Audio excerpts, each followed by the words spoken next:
endless and unglorious wars. What I care about is not winning prizes, it's saving lives. We saved millions and millions of lives with the 7 wars. And we have others that we're working on, and you know that. Many years ago, a very successful real estate developer in New York, known as Donald J. Trump, I bid on the renovation and rebuilding of this very United Nations complex. I remember it so well. I said at the time that I would do it for $500 million, rebuilding everything. It would be beautiful. I used to talk about, I'm going to give you marble floors. They're going to give you terrazzo. I'm going to give you the best of everything. You're going to have mahogany walls. They're going to give you plastic. But they decided to go in another direction, which was much more expensive at the time, and which actually produced a far inferior product. And I realized that they did not know what they were doing when it came to construction, and that their building concepts were so wrong, and the product that they were proposing to build was so bad and so costly. It was going to cost them a fortune. And I said, and wait till you see the overruns.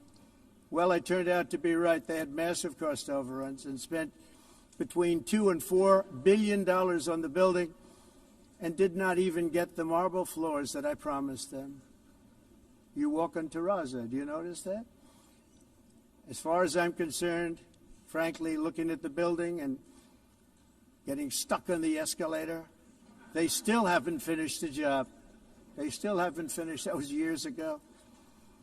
The project was so corrupt that Congress actually asked me to testify before them on the tremendous waste of money, because it turned out that they had no idea what it was, but they knew it was anywhere between $2 and $4 billion as opposed to $500 million with a guarantee. But they had no idea, and I said it cost much more than $5 billion. Unfortunately, many things in the United Nations are happening just like that, but on an even much bigger scale, much, much bigger. Very sad to see whether the UN can manage to play a productive role. I've come here today to offer the hand of American leadership and friendship to any nation in this assembly that is willing to join us in forging a safer, more prosperous world.